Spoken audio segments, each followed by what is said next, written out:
31 years ago, I was leaving my home on a Sunday morning to go make a pro-life presentation at a local church. As I was leaving my home, I held up a 3-foot-tall poster of a 12-week unborn child still in the amniotic sac that I used as a teaching tool when I spoke in churches. My 2-year-old daughter, Rebecca, looked at that poster and she said, "Oh, look at the little baby." Amen. I looked at my wife, Carlotta, and I said, "Why can she see what the doctors, lawyers, judges, and Indian chiefs in America cannot see? Why is that intuitively obvious to a 2-year-old girl, while those who are the rulers in our nation cannot see that?" Now fast forward to 2 Saturdays ago, and I was speaking to a nurse at a pro-life conference in Greenville, South Carolina, and she told me that when she was a nursing student, that she was looking at a 12-week fetus, an unborn child, which had been the product of a miscarriage and had been preserved for nursing students and medical students to study embryology.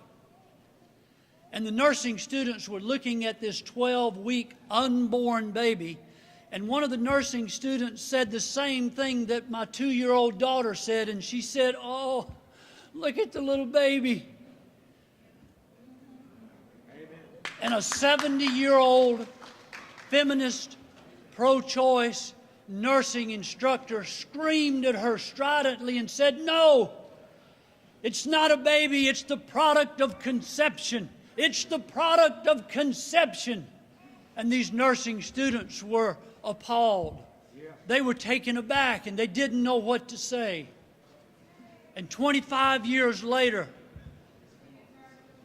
this nursing student who was now a nurse was telling me the story, and she says, "Dr. Jackson, I'm still taken aback by the statement of that pro-choice feminist nursing instructor."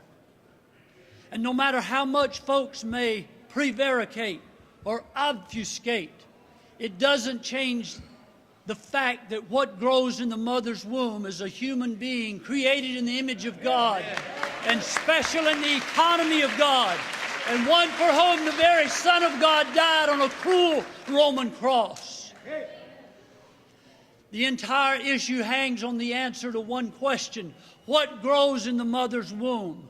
Is it a potential human being or a human being with enormous potential? If it's just a potential human being, then there's no issue, there's no debate. We can all just go home. But if that which grows in the mother's womb is a human being with enormous potential, created in the image of God, then I submit to you, brothers and sisters, that none of us should lay our head on the pillow any night until we've satisfied our conscience that we've all done everything within our personal resources to stop what amounts to the wholesale slaughter of innocent, unborn human beings.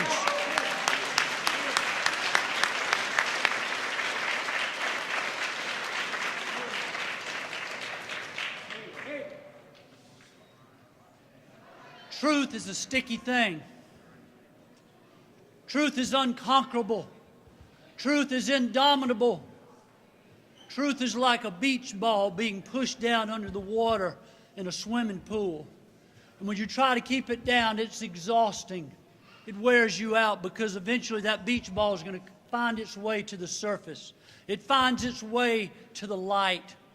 And truth is that way, brothers and sisters. It always finds its way to the surface. It always finds its way to the light. And the truth about life is irrepressible. It's indomitable. It's unconquerable. And the truth about life always wins. The truth about life will always prevail. And when will our legislators in South Carolina learn the truth about life the way my 2-year-old daughter discerned it 31 years ago? When will they stop kicking against the ox goads and learn the truth about life? The personhood bill is all about your and my responsibility to protect the unborn citizens of South Carolina who reside in the mother's womb. And as long as there is life in our bodies and breath in our lungs, we will not quit. And we will always advocate for the life of the unborn citizens of South Carolina. You can write that down. Amen.